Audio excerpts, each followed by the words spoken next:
El primer objetivo consiste en explicar el fundamento físico de la operación unitaria. Las torres de enfriamiento son equipos que no trabajan a presión y que son abiertos a la atmósfera. Son intercambiadores de calor cuya función es enfriar agua proveniente de otros procesos industriales, y este enfriamiento se lleva mediante una evaporación del agua poniendo en contacto el agua a refrigerar con un flujo de aire en contracorriente, es decir, un enfriamiento evaporativo, donde las pérdidas son generalmente inferiores al 5% por evaporación. Se emplean rellenos de alto rendimiento para aumentar la superficie de contacto entre el aire y el agua. Además, el tipo más utilizado es el de tipo inducido, debido a que tiene el ventilador en la parte superior y es más eficiente en comparación al del tipo forzado, que tiene el ventilador en la parte inferior a un costado. Ahora, también posee un sistema de control del nivel que determina la cantidad de agua de reposición que se debe agregar al circuito en el estanque recolector inferior. Es importante resaltar que el agua se enfría por transferencia de masa, es decir, por la evaporación, y por transferencia de calor sensible y latente del agua al aire.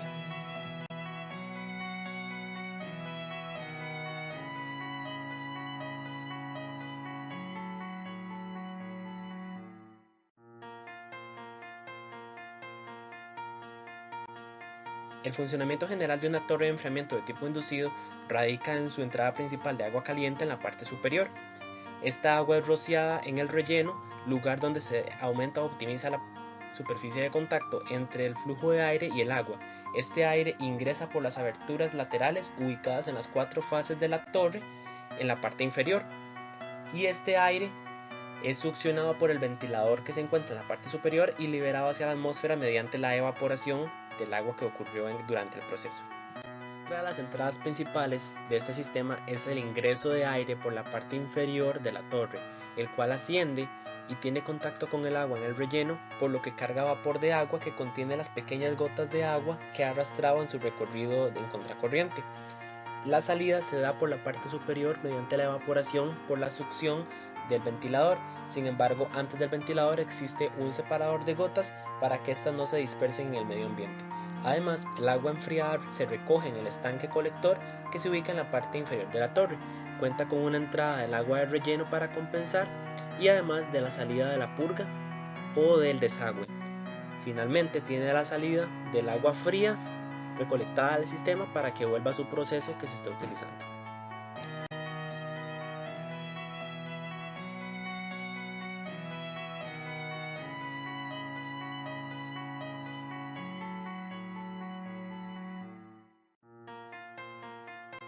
La torre de enfriamiento se utiliza para enfriar el agua que previamente ha sido calentada y la dispone nuevamente para ser recalentada o para alguna parte del proceso que debe tener una fase de frío o de disminución de temperatura, por lo que únicamente se procesa agua como refrigerante proveniente de otros procesos industriales de intercambio de calor. Para la realización de los balances de masa es necesario definir el volumen de control, que en este caso corresponde a la torre de enfriamiento. Posteriormente, la definición de las salidas y las entradas de masa al sistema, por lo que se llega al siguiente diagrama. En el diagrama se definieron 3 entradas y 2 salidas. Entre las entradas tenemos el flujo másico del agua caliente que entra por la parte superior, el flujo másico del aire húmedo que entra por las partes laterales de la torre y el flujo másico del agua de recuperación que entra al sistema colector en la parte inferior. Entre las salidas tenemos 2, las cuales son el flujo másico del agua saliente posterior a la refrigeración y el flujo másico del aire húmedo que sale por la evaporación superior.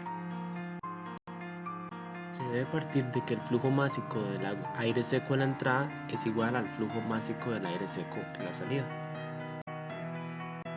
Posteriormente, se debe considerar que el flujo másico del agua entrante más el flujo másico de recuperación de agua entrante más el flujo másico de vapor entrante es equivalente al flujo másico del agua saliente más el flujo de vapor saliente. Sin embargo, tal y como se observa, el flujo másico del vapor puede ser expresado como el flujo másico del aire seco por la humedad específica. Al implementar la equivalencia demostrada anteriormente, se obtiene la siguiente ecuación final. Para realizar los balances de energía, al igual que en el caso de balances de masa, se tomó como volumen de control la torre de enfriamiento y se definieron la misma cantidad de flujos entrantes y flujos salientes. Las entradas energéticas las aporta el agua caliente que entra, el aire húmedo que entra y el agua de recuperación que entra, mientras que las salidas las aporta el aire húmedo que sale y el agua fría que sale. Se debe considerar que la masa del aire seco entrante por la entalpía del aire seco entrante es equivalente a la masa del aire seco que sale por la entalpía del aire seco que sale a la vez. El balance de energía general consiste en que el flujo másico del agua que entra por la entalpía del agua que entra más el flujo másico del agua que entra en reposición por la entalpía del agua que entra en reposición más el flujo másico del vapor que entra por la entalpía del vapor que entra es equivalente al flujo másico del agua que sale por la entalpía del agua que sale más el flujo másico del vapor que sale por la entalpía del vapor que sale. Adicionalmente, al agregarle a este balance de energía las expresiones del flujo másico del aire seco que entra y que sale, se obtiene la siguiente ecuación.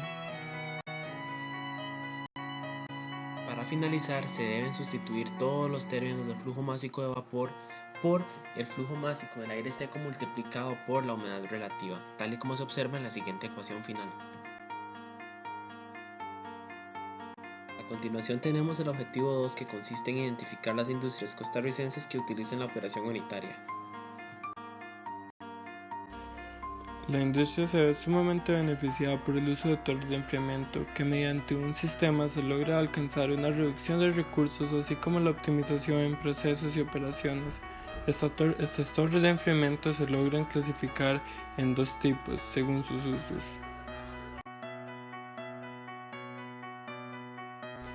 Su primer clasificación es derivada según su primer uso, que es calentado, ventilación y aire acondicionado, por sus siglas en español. En este caso, la torre será de uso exclusivo para la realización de estos procesos, donde se busca la climatización en zonas de estancia, como por ejemplo lo puede ser la industria hotelera, donde se busca la climatización del agua para baños, piscinas o spas.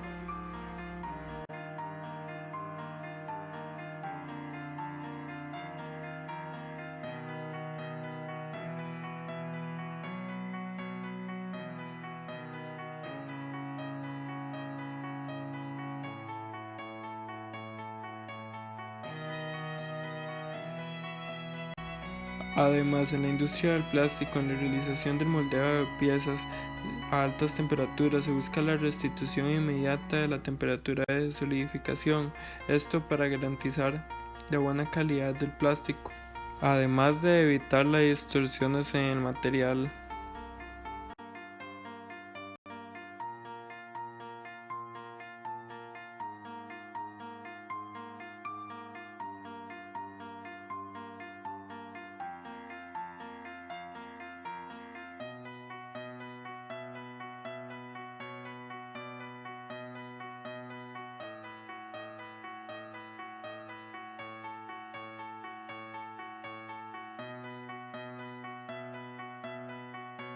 Por ejemplo, en el caso de plantas de lácteos, se requiere un exhaustivo control de temperatura para que no se proliferen microorganismos en sus etapas, iniciando con el ordeño de la leche depositada en tanques de refrigeración hasta la maduración o procesamiento de distintos productos. Este acondicionamiento industrial mediante torres de enfriamiento proporciona condiciones higrométricas adecuadas en las salas donde se procesan, manipulan y envasan los productos. Además, la importancia de las torres de enfriamiento en la industria alimenticia, como lo puede llegar a ser en un ingenio azucarero donde el agua es vital para la producción del azúcar. El sistema de extracción en molinos se le agrega agua caliente para extraer la máxima cantidad de sacarosa posible. El agua caliente utilizada en la extracción en molinos se destina para volver a utilizarse en la recirculación en los condensadores, por lo que se requiere una torre de enfriamiento para disminuir notablemente la temperatura de esta agua.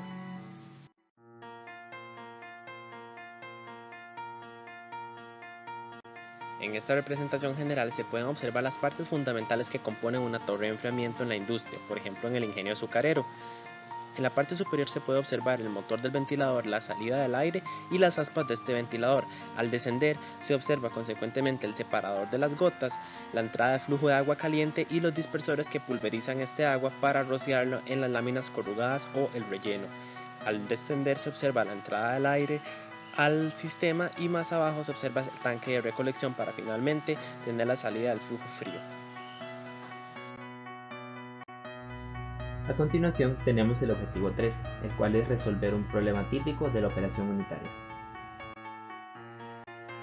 Se desea enfriar 1000 kilogramos de agua que entran a 80 grados Celsius y deben salir a 20 grados Celsius en una torre de enfriamiento de tiro inducido.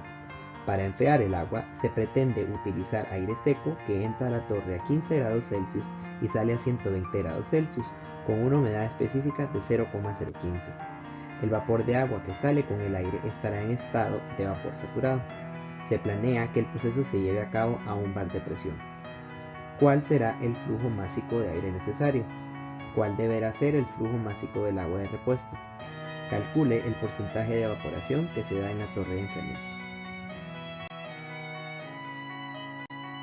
Primeramente, partiremos del siguiente diagrama, en el cual se muestra que a la torre de enfriamiento entran agua caliente y aire frío, y de esta torre de enfriamiento salen agua fría y aire caliente que estará húmedo.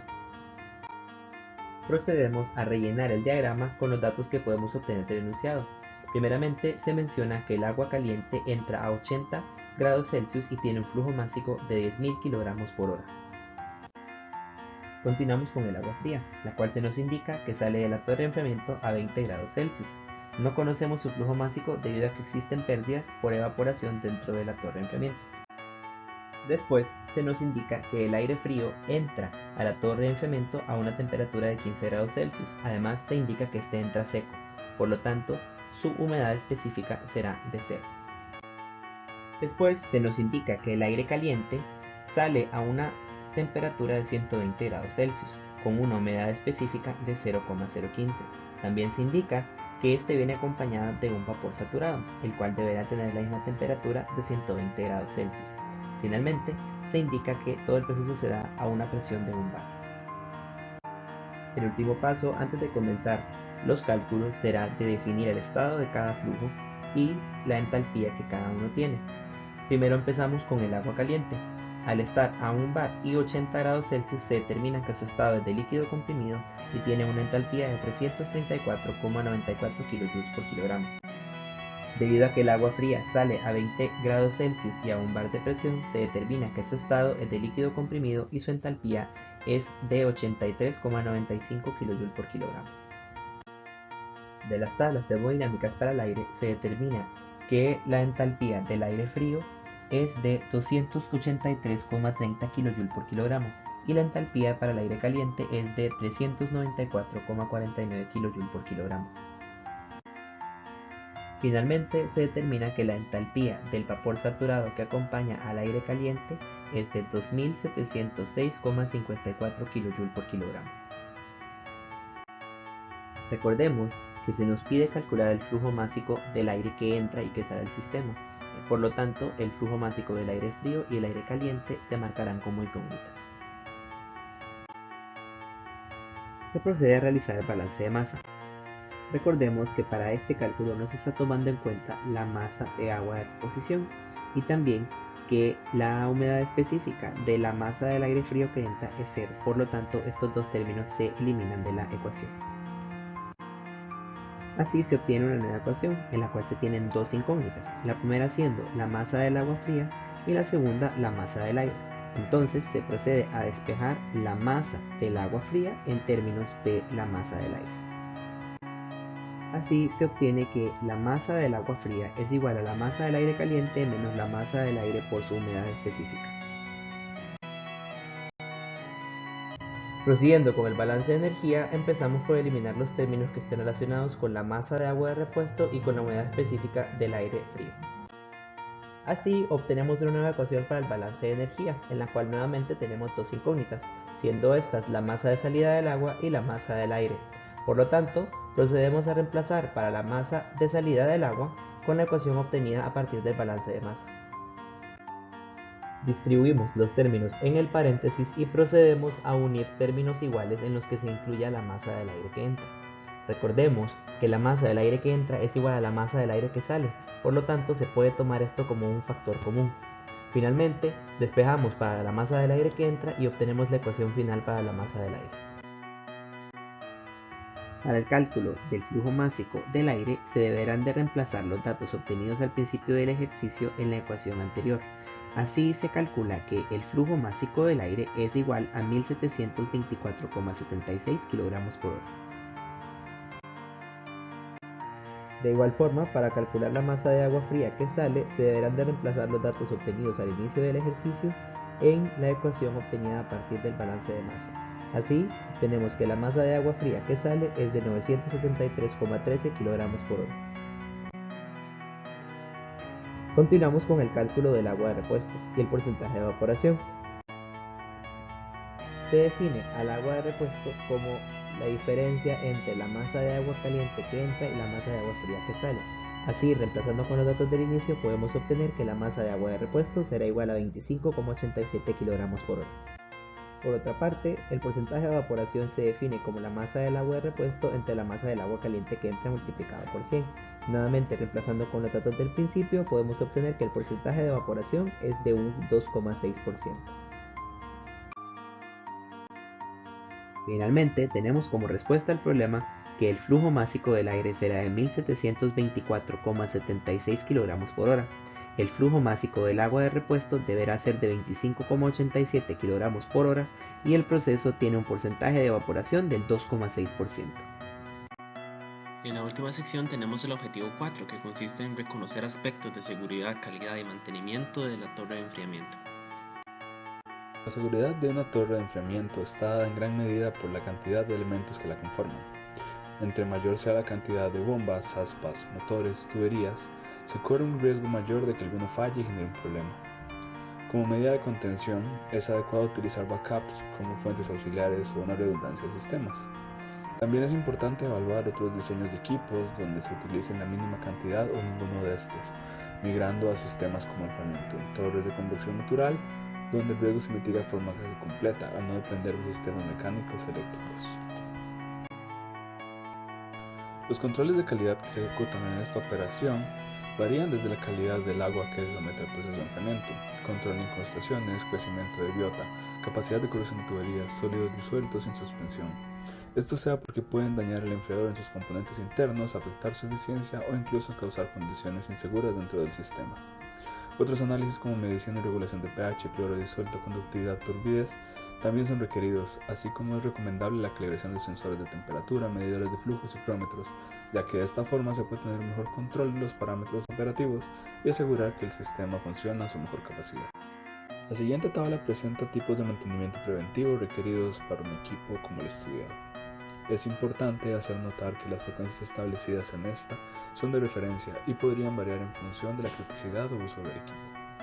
También es importante recalcar que el darle mantenimiento preventivo a estos equipos ayuda a llevar un control sobre los posibles riesgos, convirtiéndose así en un mantenimiento predictivo, lo cual ayudará a la empresa a reducir costos a mediano plazo por daños fácilmente prevenibles.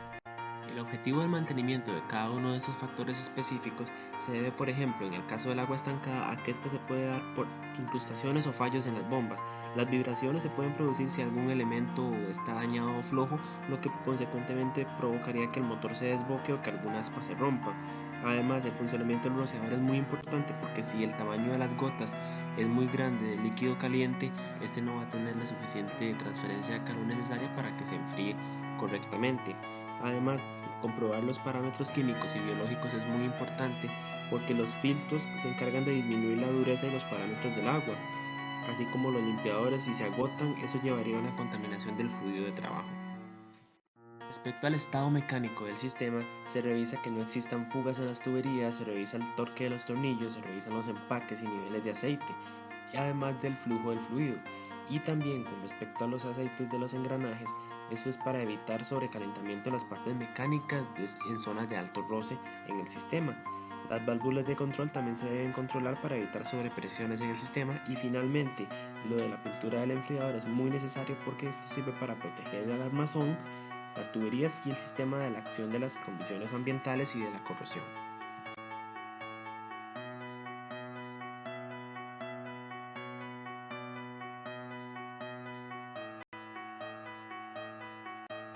La eficiencia promedio de una torre de enfriamiento depende del diseño y de la utilidad que se le vaya a dar a esta. Generalmente, las variables de influencia para obtener este parámetro son la temperatura de entrada del agua a la torre y la temperatura de la salida, así como la temperatura de bulbo húmedo. De esta forma, conociendo los valores críticos del proceso, se puede optimizar el diseño de la torre para el proceso en el que se necesita, ya que, a nivel teórico, es complejo el encontrar literatura donde se especifique la eficiencia promedio de un enfriador, ya que este parámetro, como dijimos anteriormente, está ligado con el diseño del proceso y necesidad de enfriamiento de cada industria. Una vez que se conocen esos parámetros específicos del procesamiento de una torre de enfriamiento, se puede calcular la eficiencia de esta, utilizando la siguiente fórmula: la temperatura a la que entra el agua al proceso menos la temperatura a la que sale entre la temperatura a la que entra menos la temperatura del bulbo húmedo por 100 nos dará el resultado del porcentaje de eficiencia de la torre de enfriamiento.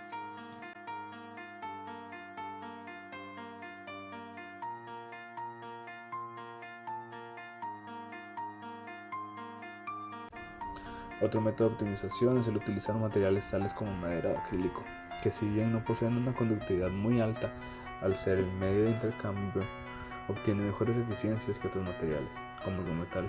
Esto debido a que si se utiliza metal, por ser mejor conductor, va a tener interacción tanto con el fluido como con el medio, mientras que los materiales monoconductores podrían propiciar un intercambio puntual entre el fluido y el aire.